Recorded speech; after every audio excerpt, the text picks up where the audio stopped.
Hello and welcome to an emergency edition of the Early Stoppage podcast. I'm John Franklin. That's Craig Allen. Craig, Khabib's retired officially, I guess, again. Dana's now accepting it. He's into that stage of the grieving process. And we are now officially in the upside down. So let's do a state of the divisions. We wanted to do this a couple weeks ago, but then we realized there was so much that was going to happen after we did it that what was the point of doing it then? Once we got the big card a couple weeks ago out of the way, now with the Khabib news, this time it's time. Doing it at this time makes so much more sense. All right, Craig, the big question, one, is how are you? I'm well, John. Listen, just like my favorite closest MLS soccer team, yeah, we call it soccer in Canada, just like you folks down in the States. These moves were one major Montreal impact. And wow, I mean, Khabib officially finally retiring, taking that weird photo with Lorenzo on the socials. You get that big title fight at lightweight. I woke up this morning really early, earlier than I normally do, pulled my phone open and I thought, am I still asleep? Is this a dream? Like, what is this? All of the news that broke was absolutely insane. Big time bantamweight fights, big time lightweight fights. And then just before we come on air, a big-time middleweight fight between a couple of guys who lost their respective fights. Jack Hermanson taking on Edmund Shabazian. But listen, I'm excited. Like, MMA from now until about June, we have some pretty firmed up plans, and it's insane. Like, there's some really big fights on the way. Yeah, it's going to get crazy. I'm with you. The other question that I need to know from you immediately is, do we do this sort of in order, or do we do what would probably make sense and start with the lightweight division? I feel like we should start with the lightweight division. Khabib's out. They have booked a title fight. It's Chucky Olives. It's Michael Chandler. Conor and Dustin are sort of still swirling out there. Talk to me about why you think they went with the Oliveira-Chandler booking for the belt. And do you think Dustin Poirier got passed over? Do you think he cares? Make sense of all that. I mean, listen, Michael Chandler, you and I have been talking about it, and we even said it on the last episode or second to last episode of Early Stoppage. Like, Michael Chandler was starting to rope in people, and so was Dustin Poirier, that weren't even MMA fans. Like, my wife thought it was awesome that Michael Chandler was sucking on a bottle of Poirier's hot sauce and a tiny little Cadillac Escalade toy. Like, I was getting excited for a Poirier-Chandler fight. And just when I thought, hey, that's going to happen, well, then it seemed in the news that Justin Gaethje's going to be taking on Michael Chandler. And I got extremely excited. And then I see that Oliveira gets the fight. So I threw it out there in the YouTube community tab today to see what the fans were thinking. 1,300 votes between your number 3 and number 4 fighters. 56% have Oliveira to beat Michael Chandler. I think it's an awesome fight. Listen, is Oliveira just a jiu-jitsu artist? No, he's a good striker. Is Chandler just a wrestler? Well, no, you saw him knock out Dan Hooker in his last fight. So I think stylistically it's a great fight. Is it the biggest money fight you can get? Probably not. I think Poirier and Chandler probably would have sold a little bit more. But listen, Charlie Olives gets his due. It's a fight that I think the fans can get behind. There's just one guy that's really left out here. I think Poirier's not left out. I think he's going to have a fight with Conor McGregor this summer. That's cool. But what do you do with Justin Gaethje in the circumstance? Yeah, it seems like they're leaving him out there for a reason. I don't know if they're leaving him out there if they can't get the negotiation done with Conor, if they have somebody else that they want him to fight. I mean, I'm looking at the top 10 here. I can't imagine a Hooker fight. Do you give Justin Gaethje Islam Makhachev or vice versa? I don't know how you would look at it that way. Is it too much too soon for Makhachev? He's kind of a top 10 fighter at this point. So, I mean, I'm with you. I think that what may end up happening is Justin Gaethje's hanging out there because he's going to show up wherever those two boys are fighting, make weight, and be the third guy. So we got our title fight. We got our high-profile fight. And then we got our guy that's kind of the wild card scenario here, that if he were to get the belt, he might change things. Do you see anything else at 55 that's relevant? I mean, do you think we're going to see Conor and Poirier for sure? I really do. I mean, I believe in that. And the wildcard fight, too. I mean, Tony Ferguson's fighting Beneil Dariush. That one's May 15th, the same day that we have Oliveira Chandler. The other thing that plays a factor in this, and I think we really need to talk about it, UFC 262, it was just announced before we came on here. That's officially going to be in Houston. Then you have a few events in Florida at the ViStar Veterans Memorial Arena. So we're going to start to have some of these events with fans. Now, I know one of those Canelo fights, it was what? The Liam Smith fight? That was in San Antonio. They had fans at that. Like, they've started to pick up more and more in terms of combat sports and having them live and in front of crowds. So I would have to think some of these really big fights, maybe you reserve them for an atmosphere with fans in attendance. And I think that Poirier Conor, you just kind of wait until things kind of play themselves out, maybe after June, maybe into July. Do we have an international fight week with people in place? Who knows? But I think that's kind of the play there. I love the Ferguson fight against Dariush, but I don't think it has a whole lot in terms of title implications there. All right, let's move on to welterweight. We finally got our championship fight booked. In all honesty, it's weird because for so long we had been wondering what Kamaru Usman's next move was, but the next move was Gilbert Burns. He just barely fought Gilbert Burns. I guess since that fight was such a foregone conclusion that it was going to happen, we were already looking to the next fight. The next fight's going to be Jorge Masvidal, April 24th. When you heard this, and there had been a lot of, different incarnations of what might happen. Does Usman get Covington? Does Masvidal get Covington? Like, who's going to be the next fight? When you heard Usman and Masvidal get finalized, were you surprised? Do you think that's the fight to make it 170 pounds? How'd you feel when you saw that? I just looked at this mug of skaters gonna skate, and I thought, man, I'm a skater in this circumstance. Like, why?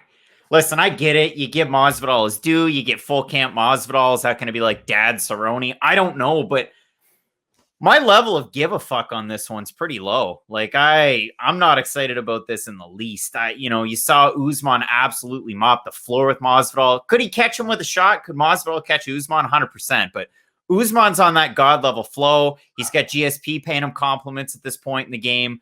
I don't think we need this fight whatsoever. And you look at the division, like, where's Wonderboy fit into all of this? Like, where's Colby Covington? Leon Edwards has that controversial fight against Bilal Muhammad, and he feels like he deserves a title shot. But do we really need this? I feel like Masvidal needed like a tune-up before he gets this. But listen, the guy kind of gets his due. And good for him, I guess. That's all I can say. I'm with you. My only take on this that might be slightly different than yours is just that if you're trying to increase Kamaru Usman's brand, this would do it. But here's my problem with saying this would do it is that he's already fought this guy.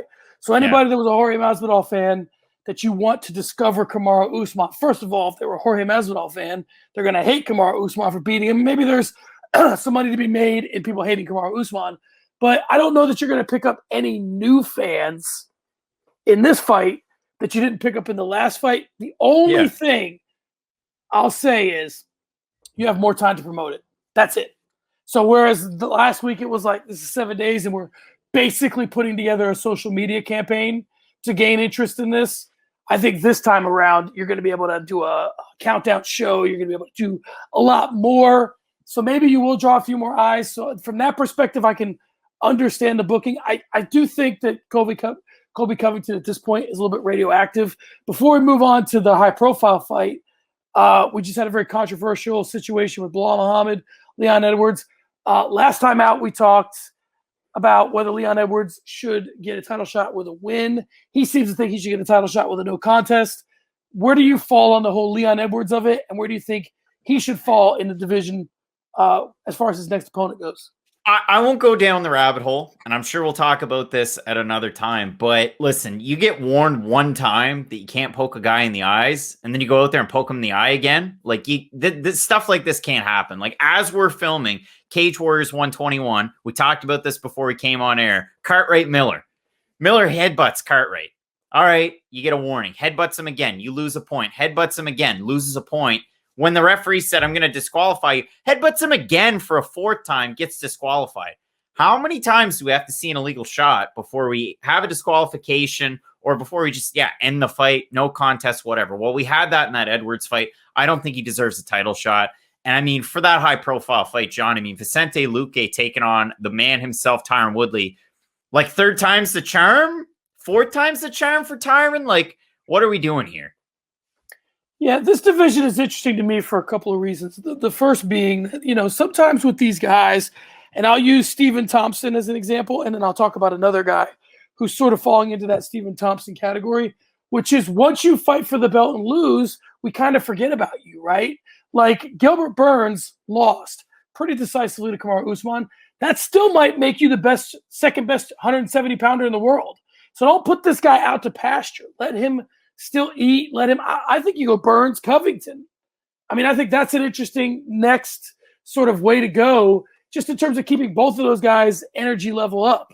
You know, if Jorge Masvidal can get a rematch after what he did, I mean, listen, you know, if my memory serves, Gilbert Burns had Usman a little bit on like a baby deer on ice. He was looking good. Yeah, so I think that maybe we shouldn't forget about this kid. All right, let's move on to middleweight. There's not a title shot to speak of right now, but we have the champion who lost at 205 pounds, and we'll get to light heavyweight in a second. But Israel Adesanya went up, lost to Jan Blachowicz. Obviously, he's coming back down, getting refocused. There's a lot of fights, high-profile fights that are lined up. Go ahead and run them down and tell me if you think anyone's going to emerge from that group. It seems like Adesanya has his eyes set on Darren Till for a couple of reasons. He's an interesting matchup, and he can bring some, interest level. But you tell me in those high-profile fights who you think's going to emerge. I'm going to go by date. So April 10th, main event, Marvin Vettori, Darren Till. April 17th, poor Robert Whittaker, poor Bobby Knuckles, just can't catch a break. He's got to fight Kelvin Gastelum, which was a fight that was originally booked, a few years ago. That's April 17th. And then May 15th, before we came on live, Jack Hermanson taking on Edmund Shabazian. Now, that one doesn't really play much of an effect as far as the top half of the division is concerned. Both guys coming off a loss. To me, the funny thing is, Adesanya has already fought Whittaker. He's already fought Gastelum. He's already fought Vettori. So let's start talking about Darren Till because it's fun. I don't think he wants to fight Marvin Vettori. I don't think he does. I think Vettori beats Till, and I'd love to see that rematch.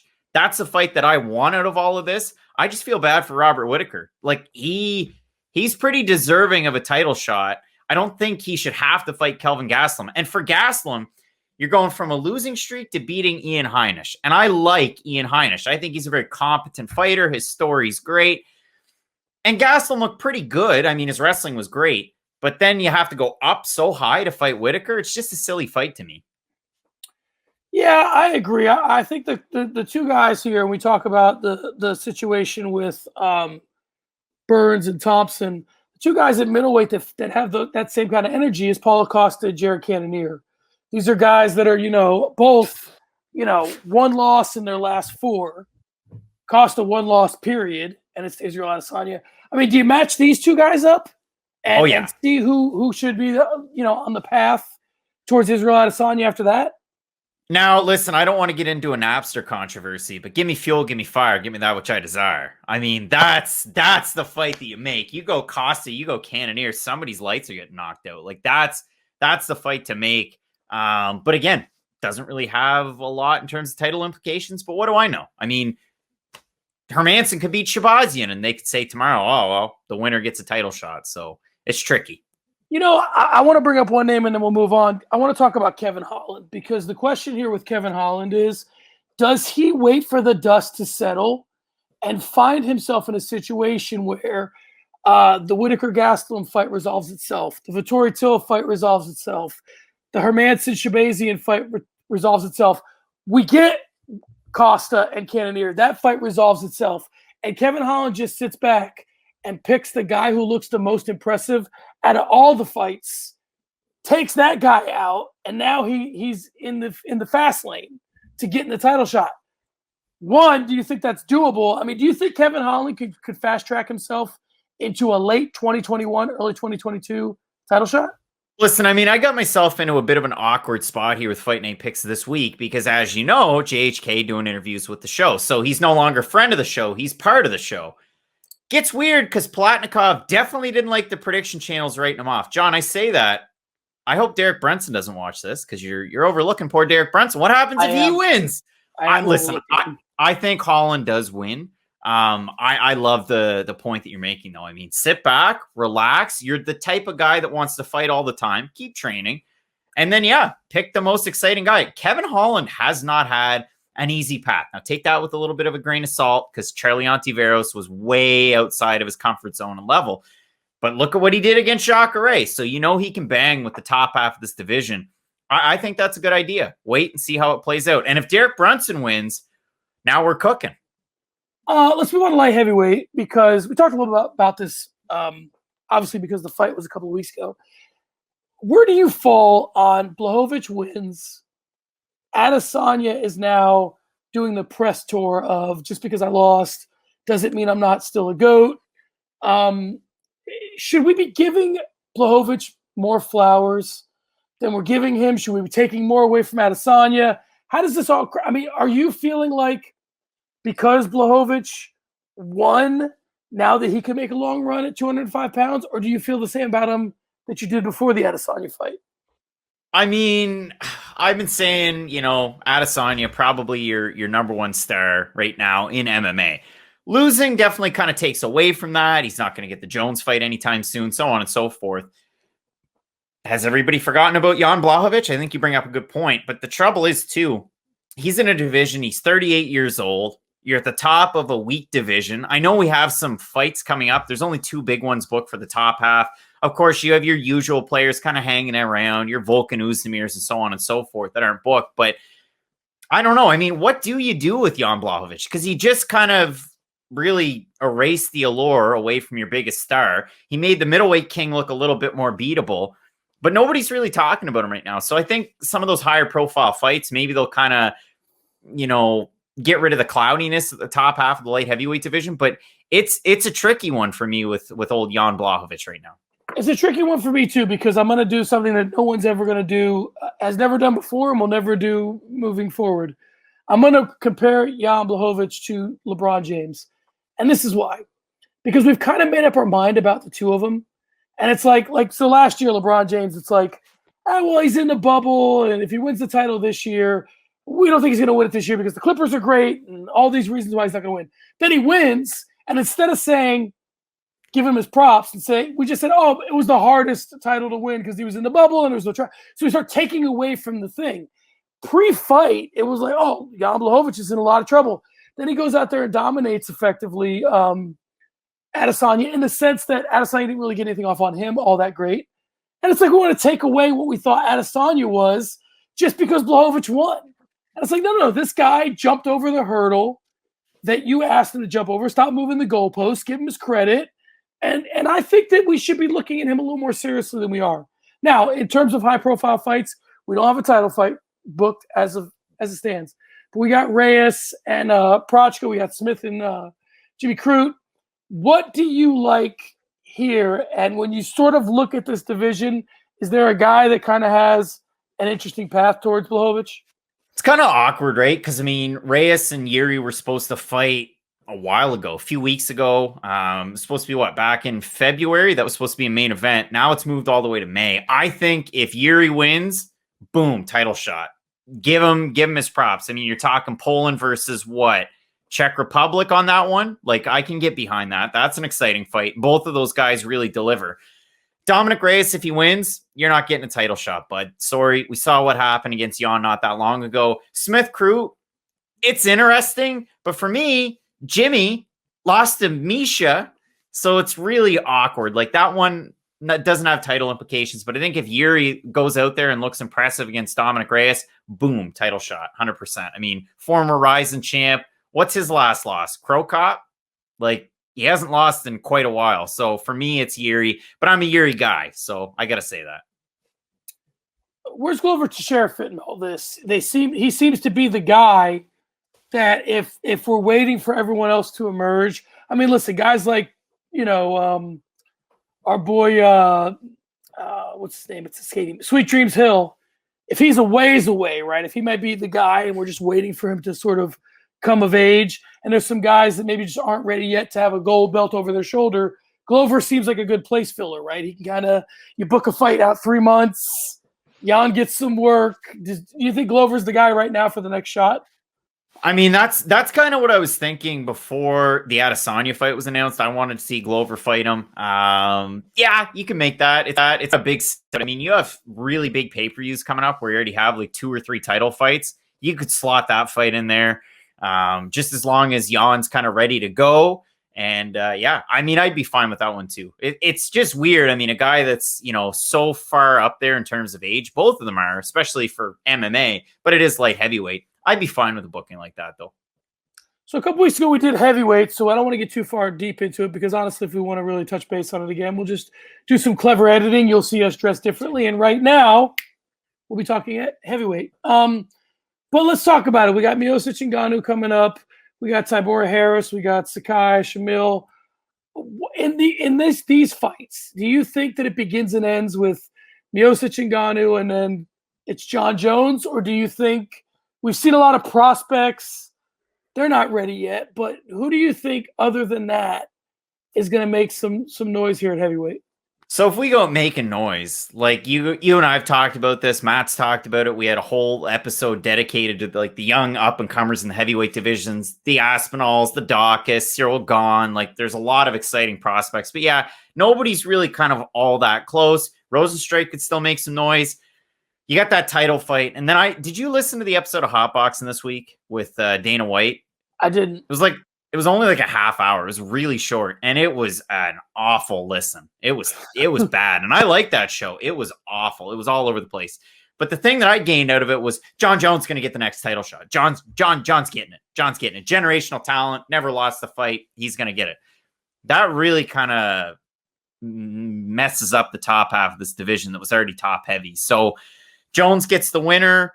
If Ngannou beats Miocic, I expect Miocic to retire. But if Miocic beats Ngannou again, like that really kind of makes it awkward at the top half. Does Ngannou then have to fight his former training partner, Cyril Gahn? Like, what are we doing here? So I honestly can't tell you much about heavyweight. I'm just going to have to wait and see how it plays out. Do you see any other scenario besides either? We got like a 3-horse race here, like Miocic, Ngannou, and Jones, and they're just taking turns fighting each other for the next couple of years? Or do you think those two fight, John Jones beats the winner, and then just goes on a run at heavyweight like the one he went on light heavyweight, which is a more likely scenario for you? You think we're going to get like the Three Kings?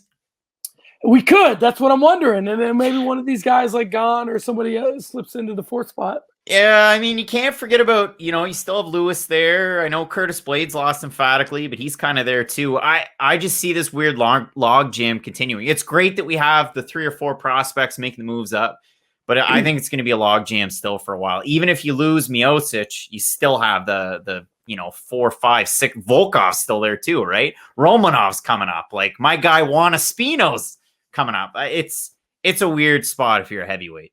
I'm just going to say this. I think that Ngannou's got the power, obviously, to drop Jones. I think Miocic has a lot of ways to beat Jones. I don't think he can out-grapple him, but I do think he could potentially take him down, maybe get top position, but or just, work the body, work the head like he did with DC. So those guys are on John Jones's level. I just got this weird feeling, Craig, that if John Jones gets the belt, that he's going to just make a lot of these guys that we think are okay in the heavyweight division look very average. Like I think if John Jones fought Derek Lewis would look very average. And I think maybe even Cyril Gahn would look very average. I just think John Jones would just nullify what these guys do. That's how I feel. It's a weird spot. It's like if you had a baseball team with a bunch of first basemen, but not like the new first baseman. Like if you had a bunch of Mark Teixeiras on your team, like that's what you got. A bunch of Adam Dunns on your team, the big donkey. So it's a weird spot for me. We'll just have to see how it plays out. Yeah, good. There's a lot of guys in the heavyweight division that are good enough to make an all-star team, just not every year. So I'm with you, like Adam Dunn, those kind of guys. All right, let's move on to Bantamweight. A couple interesting fights. But we got to talk about what happened at the top. I mean, obviously, Aljamain Sterling has the belt now. Not obviously, but Petr Yan is not crazy about the way things went, which you can understand. So, right from the beginning, with everything that's going on in this division, and we finally got Dillashaw booked, and Cody Garbrandt seems to come back to the division where he was flirting a little bit with 25 there for a minute. Do you think that you just have to rebook the title fight between Sterling and Yan? I mean, there's 2 big schools of thought, right? There's the fans that say we got to rebook this, and then there's Kevin Iole and a select few that say nope, no dice. Like let's just play on. Yan lost. Don't be a sore loser. Go out there and fight somebody else. To me, I'd like to see it rebooked. I don't know about you, but I mean, Yan was convincingly taken over. Now, I did have the 1st and 2nd round scored for Sterling, 3rd round for Yan, 4th round was going Yan's way, and I think he would have gone on to win the fight handily. And that's kind of how we had predicted it was going to happen. Sterling's going to blow his load early because he goes hot and heavy. And if he can't get a finish, then it's just going to be on taking over like a Floyd Mayweather style fight, 5 rounds. So I'd like to see that rebooked. But these fights that have recently been announced, especially the announcements from last night, holy crap. I mean, listen, can't stop addicted to the shindig, John. This was a fight that I wanted to see, and now I get to see it on May 8th. Like, I'm so excited. So excited. So, all right, well, let's talk about that. Do you prefer the Dillashaw-Sandhagen fight or the Garbrandt fight? Because as much as I think Cody Garbrandt's sort of turned things around, we got COVID complications there. And we got maybe a guy. There's a scenario where Rob Font makes Cody Garbrandt look real bad. So, what do you think about those two fights? I mean, how do you awesome? think? Go ahead. Do you think that Dillashaw, like the time off, is going to really affect him, or what? It could. You know, I'm trying to think. Last weekend we had a training lab fighter in Rafa Garcia, and he had a fight on short notice in the UFC. He fought Nasrat Hakpress. Did he look good? No. Did he look bad? No. I mean, he kept moving forward. Like, he kind of showed that perseverance. Training lab guys have had weird results lately. I mean, look at Syed Awad over with Bellator. Kind of been a rocky ride. We've had other guys. Cub Swanson's got a big fight booked against Giga Chikadze, so we'll see how he makes out. But TJ Dillashaw is really the guy, the cog that turns the wheel. That doesn't make any sense. You know what I'm talking about. I hope that Dillashaw doesn't kind of miss a step. We've seen kind of older bantamweights here recently look good. I mean, Jose Aldo looked good against Marlon Vera. We've seen, Uriah Faber come in and fight against a decent fighter in Ricky Simone, finish him, and then go out and fight Petr Yan and get finished himself. So, to me, I hope Dillashaw hasn't missed a step. If you get 100% Dillashaw against Sandhagen, that's a great fight. Rob Font Garbrandt's the really interesting one because, like you said, Garbrandt's kind of had the COVID long haul symptoms. He's had a lot of complications due to that. How's he going to look against Font? Because he looked amazing against the Sun Tzu, and he had health issues going into the Sun Tzu fight, right? So he had issues before that. He overcame them. Your son is probably his biggest fan. I'll throw my buddy's girlfriend, Addie. She's another huge Garbrandt fan. So, Addie, if you're watching, good luck. But, yeah, I mean, I love the fight. Listen, New England Cartel taking over. I know Calvin Kattar didn't look all that impressive against Max Holloway. He got beaten impressively, but he didn't look all that impressive himself. Huge opportunity for Font, a guy that I'm sure I've written off before. And he's just a little fella. I mean, I've seen him in person. He is not a very tall man, but man, can he throw his hands. So I love those two fights, Sandhagen and Dillashaw. That's May 8th. And on May 22nd, you get Font Garbrandt. So a lot of big fights coming up in that division. Yeah, I like the health of the division overall. A couple guys we didn't mention, Jose Aldo's still kicking around. Pedro Munoz. We got Marlon Moraes. I mean, he hasn't been fighting all that great as of late, but, Cruz is coming off the win. Kyler Phillips, like you talked about. Sun Tzu has really been shuffling, but Dvalishvili, Chito Vera. Stamen. Yeah, there's a lot going on in this division. I like the overall health. We haven't mentioned Sugar Sean O'Malley coming back against Thomas Almeida at the end of the month. So I'm interested to see a few guys.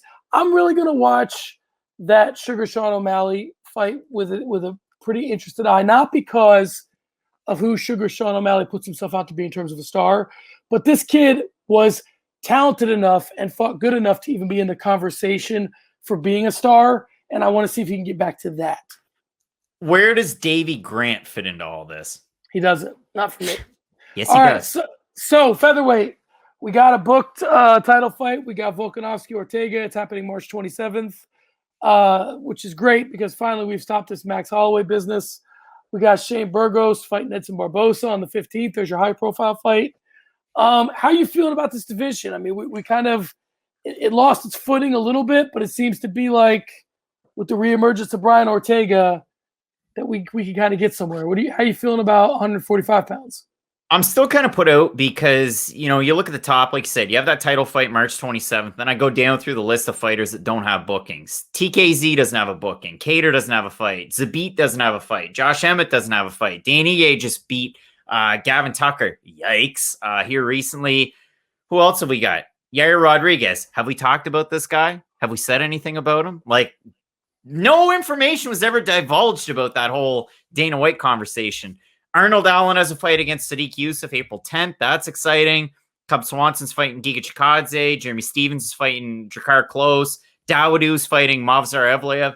That's a big fight. That's the one that I'm excited about because, listen, can the Canadian beat the Russian? I don't know, but I love it. So there are some good fights, but like you continue to go down through. Topuria is a young up-and-comer. Ryan Hall doesn't have a fight coming up. Zubair Tukhugov lost his last fight. So I'm starting to get like into the deep cuts now. It's a good division, but I need to see Zabit and Yair Rodriguez in 2021. I agree. And I'm going to give you a horrible example here because of just the nature of it, but it's true. So from that perspective, it kind of makes sense for this division. When you're a single guy and you're kind of out there, right?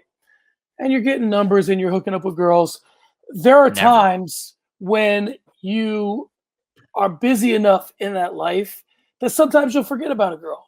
And you'll say to yourself, because for whatever reason, doesn't have that dynamic personality, but she's fun, she's cool, maybe she's great in bed, whatever she is, right? But you'll forget about it. That's how I feel like the UFC looks at featherweight. It's this division that's got a lot of really fun fights, but it's almost like they got to be reminded that it's a division in their promotion. It's like, oh yeah, that's right. Like, guys, yeah, Dana's had 18 dinners with Khabib. Have one with Zabit. Why don't you have a fight with Zabit? Get this kid booked.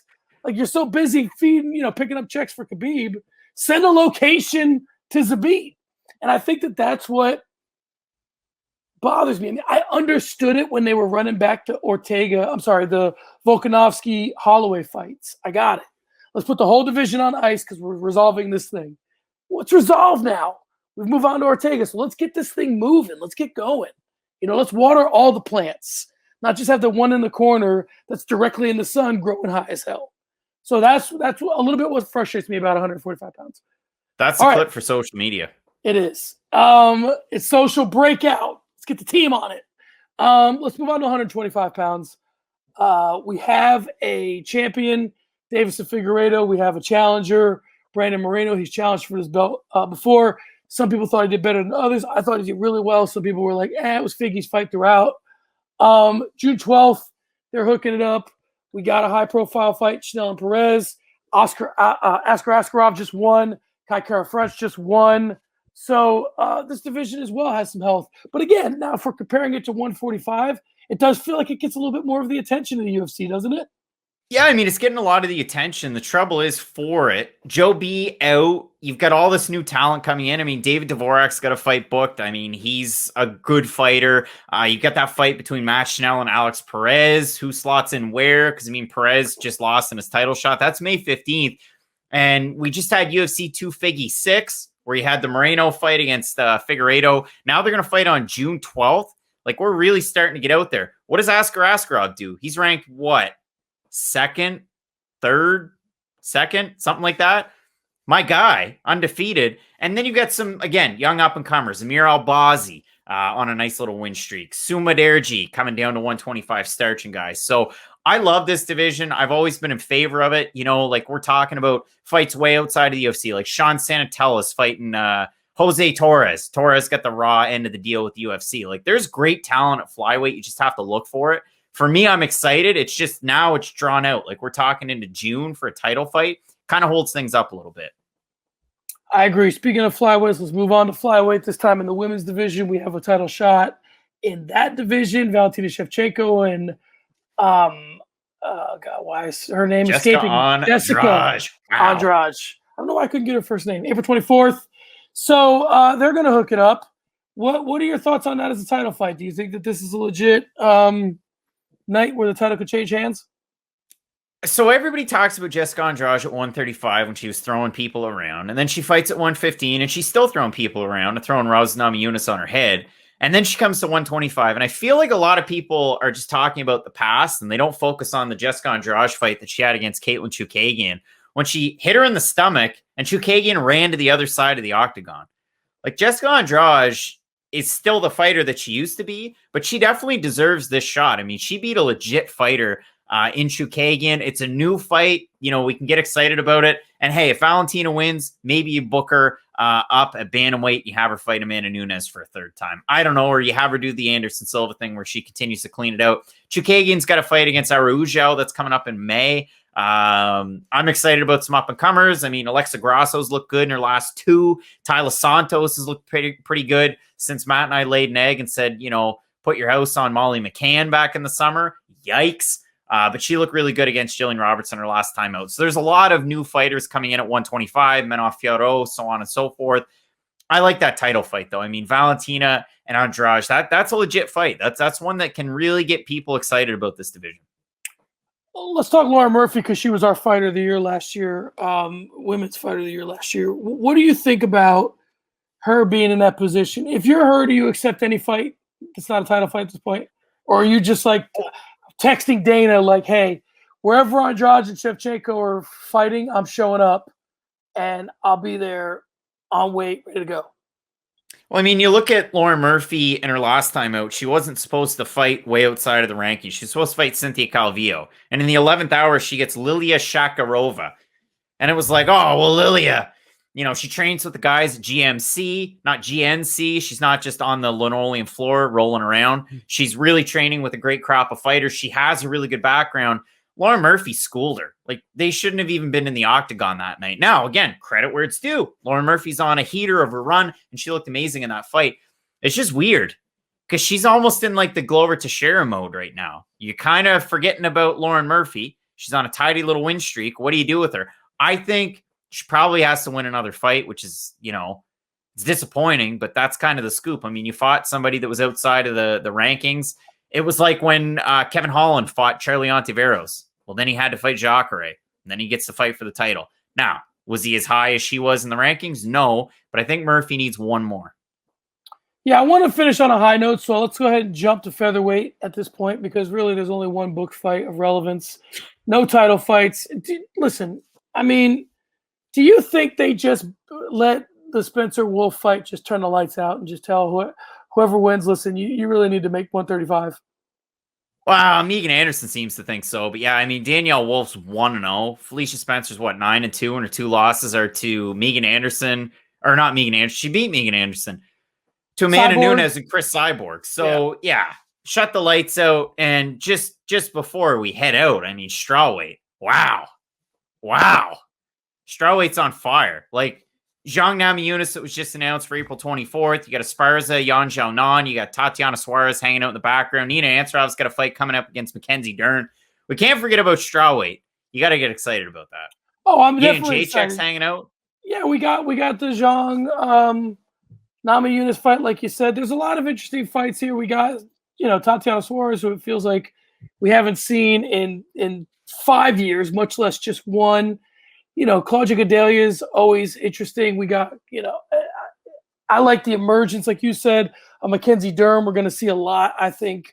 Despite the fact that she's fighting Nina Ansaroff next. I'm interested to see what happens there. So, there's still Amanda Hebos, even though she lost. There's some things going on there. So, Strawweight's a division you can get excited about. All right, let's end with the GOAT, women's bantamweight. I'm going to say something right now that's going to be very upsetting to one person in particular. There is no title fight booked at 135 pounds. So I apologize, Juliana Pena, if you were listening. There's no title shot booked at 135 pounds. I know you did everything that you could to get it booked. It hasn't happened yet. What do you think here? I mean, it feels cleaned out. I know that we've talked about this before, you have not a lot, if any, interest in a Juliana Pena fight with Amanda Nunes. How's this division feel for you? So we've got Jermaine Durandamy up near the top. We got Holly Holm up near the top. And then what? Juliana Pena didn't beat Jermaine Durandamy. She got submitted by the kickboxer. We got a fight this weekend. Macy Chasson fighting Marion Renault. Do you give the 43-year-old gym teacher? John, how old are you? I'm 43 years old. I teach ELA, though. I teach English. You imagine 43 and you're fighting a young buck or a young gal in that case. It's just so weird. So there's that fight this weekend. Sijara Eubanks is fighting Carol Hossa coming up this spring. So it's a weird division. Aspen Ladd doesn't have anything booked. She hasn't fought in a long time. Penny Kanzad's on a roll. She beat Eubanks her last time out. There's some stuff to get excited about, but there's not enough booked up top. And I cannot get behind Pena fighting Nunes at this point. All right, let's get out of here on this. Is there any chance that you think Amanda Nunes does that thing where she retires just because the division needs to catch up, and she spends a couple of like the formative years with her kid, 1, 2, 3, get the kid talking, get the kid walking, and then you come back and now the division is whatever it is. There's somebody's going to emerge, somebody's potentially going to be dominant, and if they haven't, at least there'll be new faces. I mean, do you think it's time for her to walk away, even if she knows she's coming back? Yeah. I mean, why not? Like, she looked incredibly impressive when she fought Megan Anderson at 45. Like, you've done everything. You're one of the greatest fighters of all time. I don't think she has to prove anything else by beating Juliana Pena or any of the ladies that we mentioned here. So yeah, I mean, do whatever you need to do. If gaining more and more paychecks like that is what you need to do, then go ahead. Fight some of these fighters out here. Fight Juliana Pena next. But if you don't need to, yeah, hang out at home. Nina's got to fight against Mackenzie Dern. Do whatever you need to do. I don't need to see any more of the title fights. All right, we're going to end this in a shameless way. After I'm done asking you to hand out grades, I want you to just tell us what's going on with the you know what? Let's flip that. Tell us what's going on with the channel, and then they can wait for the grades. Well, I mean, again, like we've always said, friend of the show, it's kind of like a fun little thing that we say here. But now one of the friend of the show is actually like a part of the show. So we have JHK MMA, John Hyun Ko. He's doing interviews. We had the interview with Sasha Platnikov, which again was pretty awkward because we didn't pick him to win. And on the national broadcast, he was kind of like, hey, those prediction channels, smarten up. And then I went in the DMs. And anyway, we're all good with Sasha now. But yeah, that just came out. He's got a big fight coming up. I don't know if you saw it, but he's fighting Impa Kasanganay at 170 pounds. Impa's moving down. So that's an interesting fight. Just dropped today, Joe Selecki. So he had a pretty good conversation with John about the fight that he has coming up against A10, Jim Miller. That's a big one. So we're going to have more interviews. Matt and I are going to revamp This Week in MMA 3.0. Yikes. So that's going to be fun. It's going to be a shorter show. Obviously it's totally different than early stoppage. It's totally different than question mark kicks or any of the picks and predictions. Like we go kind of way off the wall, and it's a lot of fun. So we're going to look at revamping that one more time. And there's more written content over on the site. So fightnightpicks.com. You can find the interview write-ups. Josh Hart's doing a lot of cool stuff over there, editing and writing. So check that stuff out too. But a lot of moving pieces with Fight Night Picks these days. Absolutely. You guys should think about doing a feature on This Week in MMA where you take somebody from the past and then forget it. Okay, so give me a grade. I'll go by the divisions real quick. Lightweight. Lightweight, B minus. Welterweight. B plus. Middleweight. A. Light heavyweight. C. Heavyweight. C plus. Flyweight. A plus. Bantamweight. B plus. Featherweight. B minus, and it's not their fault. Women's featherweight. What's the lowest grade you can get? Can you get an F minus in school? No, we don't give them out. Oh, you guys give like participation stuff? I'll go F minus if that was a thing. We just give like emoticons. Strawweight. Women's. Strawweight. So if women's featherweight is like needs improvement, if that's a nice thing to say, strawweight's good. Strawweight's like an A, solid A. Women's flyweight. It's coming up. I'd say B. Women's bantamweight. C minus. Hashtag the GOAT. All right, guys, there you have it. Hit us in the comments. Hit us on Twitter. Hit us on social media. I can be followed at SM Cornerman. Craig can be followed at Craig Allen FP. FMP. Peace.